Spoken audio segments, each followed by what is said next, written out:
Welcome to ஸ்ரீஸ் vegan kitchen. என்னோட சேனலை first time பார்க்குறவங்களா இருந்தீங்கன்னா மறக்காமல் சேனலை சப்ஸ்கிரைப் பண்ணுங்கள். நோட்டிஃபிகேஷனுக்கு பெல் சிம்பிள் கிளிக் பண்ணுங்கள். என்னோடய வீடியோ பிடிச்சிருந்துச்சுன்னா லைக் பண்ணுங்கள், கமெண்ட் பண்ணுங்கள், ஃப்ரெண்ட்ஸ் எல்லாருக்கும் மறந்துடாமல் ஷேர் பண்ணுங்கள். இன்றைக்கி பாஸ்மதி ரைஸில் வெஜ் பிரியாணி பண்ண போகிறேங்க. நான் 1 கிலோ பாஸ்மதி ரைஸ் எடுத்திருக்கேன். இதுக்கு என்னென்ன பொருட்கள் தேவை, எவ்வளோ அளவு தேவைங்கிறத நான் முதவே சொல்லிடுறேன். இது 3 அரைக்க தேவையான பொருட்கள்ங்க. சின்ன வெங்காயம் 1/4 கிலோ எடுத்திருக்கேன். பூண்டு 100 கிராம், இஞ்சி 75 கிராம் அளவுக்கு எடுத்துக்கணுங்க. இது 3ஐயும் தனித்தனியாக அரைச்சிக்கணும். தாளிக்கிறதுக்கு தேங்காய் எண்ணெய் 50 ml, நெய் 150 ml, பட்டை 2 கிராம் அளவுக்கு பட்டை, 5 கிராம்பு, 3 ஏலக்காய், பெரிய வெங்காயம் நல்லா பெரிய சைஸில் 2 பெரிய வெங்காயம் இந்த மாதிரி நைஸாக கட் பண்ணிக்கணும். அப்புறம் தக்காளி பழம் இந்த மாதிரி மீடியம் சைஸ் 4 பழம் எடுத்துக்கோங்க. பச்சை மிளகாய் இந்த மாதிரி கொஞ்சம் கீரி எடுத்துக்கிட்டால் போதும். அப்புறம் மிளகாய்த்தூள். வெஜிடபிள் உங்கள் ஆப்ஷனுங்க. நான் பச்சை பட்டாணி, கேரட், பீன்ஸ், உருளைக்கிழங்கு எடுத்துருக்கேன். நீங்கள் உங்களுக்கு பிடிச்ச வெஜிடபிள் எடுத்துக்கோங்க. அப்புறம் புதினா, மல்லி பார்த்திங்கன்னா புதினா 1 கைப்பிடி, மல்லி 1 கைப்பிடி, தயிர் 200 ml, உப்பு தேவையான அளவு எடுத்துக்கலாங்க.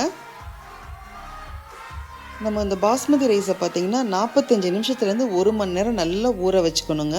இது மாதிரி நல்லா ஊறிடணும். அப்போ தான் ரைஸ் உங்களுக்கு நல்லா நீளமாக சாஃப்டாக வரும். இதை நல்லா 1 மணி நேரம் ஊற வச்சு நான் க்ளீன் பண்ணி எடுத்து வச்சுருக்கேன். இப்போ தாளிச்சிக்கலாம். ஃபஸ்ட்டு தேங்காய் எண்ணெய். பிரியாணி பொறுத்த வரைக்குங்க, எந்த பிரியாணியாக இருந்தாலும் வெஜ் ஆர் நான்வெஜ், தேங்காய் எண்ணெய், நெய் 2 ஆட் பண்ணி செஞ்சு பாருங்கள். ரொம்ப டேஸ்ட்டாக இருக்கும். ரீஃபைண்ட் ஆயில் ஆட் பண்ணக்கூடாதுங்க. இப்போது எண்ணெய் நல்லா காயட்டும். காஞ்சதுக்கப்புறம் பட்டை கிராம் சேர்த்துக்கலாம்.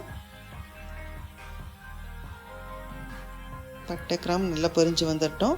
பாஸ்மதி ரைஸ் பொறுத்த வரைக்கும் நெய்யோ எண்ணெயோ கம்மியாக தாங்க பிடிக்கும்.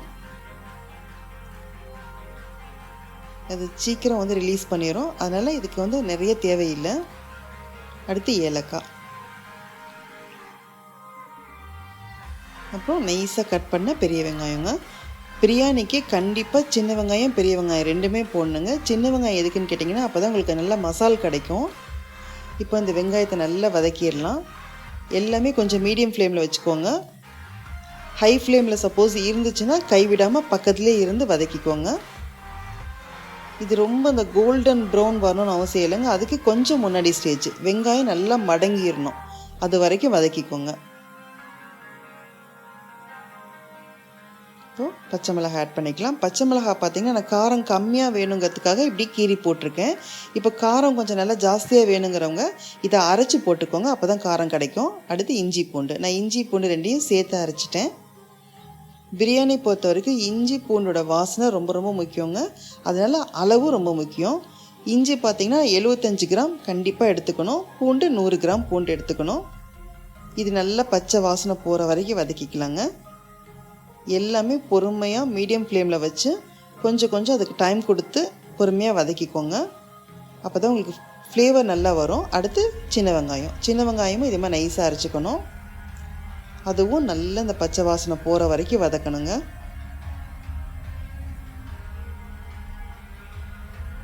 நல்லா வதக்கிக்கோங்க. அதை பாருங்கள், இந்த அளவுக்கு நல்லா வதங்கிடணும்.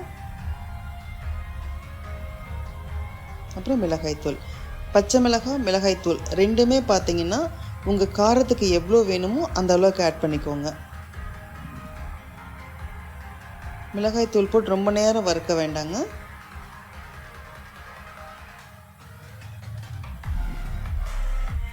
அடுத்து தக்காளி பழம். தக்காளி பழம் பார்த்திங்கன்னா நான் நாட்டு தக்காளியாக இருந்துச்சுன்னா சின்ன பழமாக 3 போடுங்க. ஏன்னா பிரியாணிக்கு தக்காளி பழம் நிறைய தேவைப்படாது. தக்காளி பழமும் நல்லா வெந்து வதங்கிடணுங்க.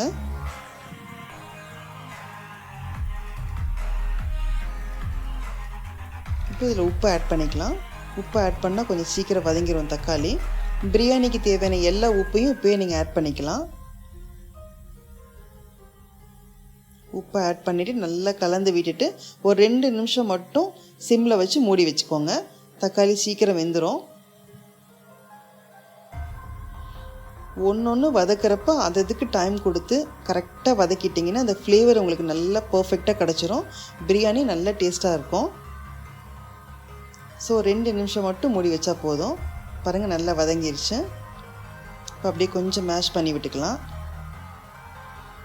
பாஸ்மதி ரைஸ் வந்து 1 ஹவர் ஊற வைக்கணும்னு சொன்னேன் இல்லைங்களா? இதுவே வந்து சீரக சம்பாவில் நீங்கள் செஞ்சிங்கன்னா 15 நிமிஷம் அரிசி ஊறினா போதும். அது ரொம்ப நேரம் ஊற வைக்கக்கூடாதுங்க. ஸோ நீங்கள் எதில் வேணால் செஞ்சுக்கலாம். ரெண்டுமே டேஸ்ட் ரொம்ப நல்லாயிருக்கும். அடுத்து மல்லி புதினா. மல்லியை மட்டும் கொஞ்சம் சின்ன சின்னதாக கட் பண்ணிக்கோங்க. புதினா அப்படியே முழுசாக போட்டுக்கலாம்.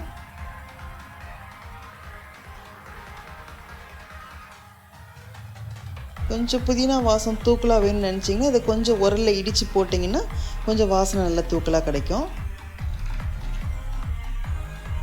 சும்மா 2 நிமிஷம் மட்டும் வதக்கினா போதும்.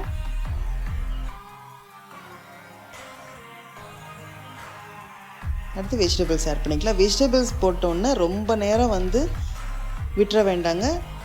ஒரு 10 நிமிஷம் அந்த மசாலெல்லாம் நல்லா கலந்து விட்டுட்டு ஒரு 10 நிமிஷம் மட்டும் மூடி வச்சு சிம்மில் வச்சு மூடி வச்சுக்கோங்க. ரொம்ப வெந்துருச்சுன்னா அடுத்து நீங்கள் ரைஸில் போட்டு வேக வைக்கிறப்போ அப்படியே கரைஞ்சிரும் எல்லாம். அதனால 10 நிமிஷத்துக்கு மேலே வைக்க வேண்டாம். நல்லா மசாலில் கலந்து விட்டுட்டு ஒரு 10 நிமிஷம் சிம்மில் வச்சா போதும்.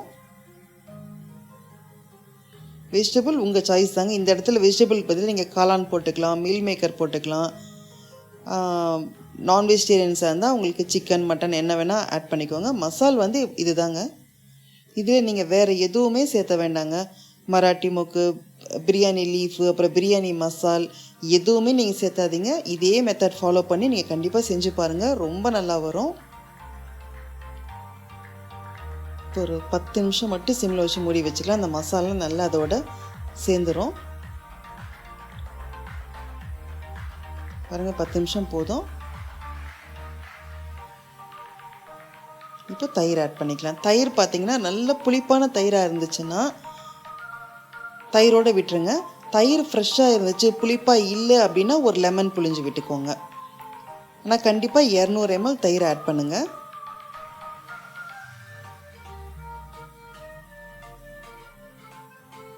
இப்போ நான் நல்லா புளிப்பான தயிர்னால தயிரோடு விட்டுட்டேன். நீங்கள் அது மட்டும் நீங்கள் பார்த்துக்கோங்க. நல்லா கலந்து விட்டுட்டு ரைஸில் கலந்துடலாங்க. தண்ணி அளவு ரொம்ப ரொம்ப முக்கியங்க. நம்ம எதில் மெஷர் பண்ணுறோமோ அரிசியை கப்பில் மெஷர் பண்ணோம்னா அந்த கப்பில் 1.5 கப் தண்ணி. இப்போ டம்ளரில் மெஷர் பண்ணணும் அப்படின்னா அந்த டம்ளரில் 1.5 டம்ளர் தண்ணி. அதுக்கு மேலே விட்டுற வேண்டாங்க. ரைஸ் வந்து குழஞ்சிரும். அதனால் தண்ணியோட மெஷர்மெண்ட் ரொம்ப ரொம்ப முக்கியம்.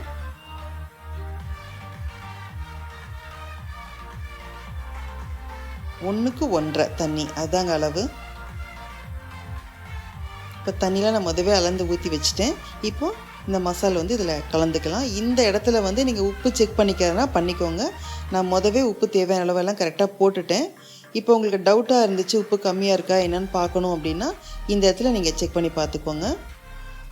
இப்போ நல்லா கலந்து விட்டுட்டு ஒரே ஒரு விசில் மட்டும் விட்டுட்டு ஒரு 5 to 6 நிமிஷம் அப்படியே சிம்மில் வச்சுருங்க. அடுப்பை ஹை ஃப்ளேம்லேயோ மீடியம்லேயோ வைக்கக்கூடாதுங்க. நல்ல சிம்மில் வச்சிடணும். ஒரே ஒரு விசில் விட்டுட்டு சிம்மில் வச்சுருங்க. அதுவே கிட்டத்தட்ட பிரியாணி நல்லா தம்மில் இருக்க மாதிரிங்க. அதுக்கப்புறம் நல்லா ஆவி அடங்கினதுக்கப்புறம் தான் குக்கர் ஓப்பன் பண்ணணும். நம்ம மூடி வச்சுக்கலாம்.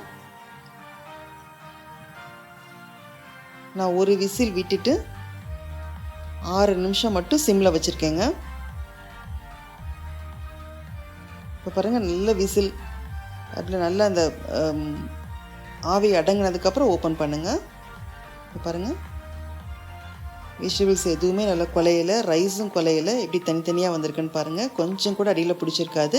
இந்த ஸ்டேஜில் உங்களுக்கு நெய் இன்னும் கொஞ்சம் கூடுதலாக தேவை அப்படின்னா நெய் ஆட் பண்ணிக்கலாம். உங்களுக்கு கலக்கிறப்போ கொஞ்சம் வறட்சியாக தெரியும் இல்லைங்களா? அப்படி பார்க்குறப்போ நெய் ஆட் பண்ணணுன்னு தோணுச்சுன்னா இப்போ நல்லா சூடாக இருக்கிறப்பே கலக்கிறதுக்கு முன்னாடி நெய் ஆட் பண்ணிவிட்டு கலந்து விட்டுருங்க. நெய் நல்லா உருகி இந்த மாதிரி சூடாக இருக்கப்போ உருகி உள்ளே போய்க்கும். இப்போ பாருங்கள் காமிக்கிறேன் பாருங்கள் தனித்தனியாக எவ்வளோ அழகாக வந்திருக்கு பிரியாணி. கொஞ்சம் கூட ரைஸ் குலையாமல். இதை கண்டிப்பாக நீங்கள் வீட்டில் ட்ரை பண்ணி பாருங்கள். ட்ரை பண்ணி பார்த்துட்டு செஞ்சுட்டு உங்கள் கமெண்ட்ஸை எனக்கு மறக்காமல் எழுதி அனுப்புங்க. வீடியோ பார்த்த வியூவர்ஸ் அனைவருக்கும் நன்றி, வணக்கம்.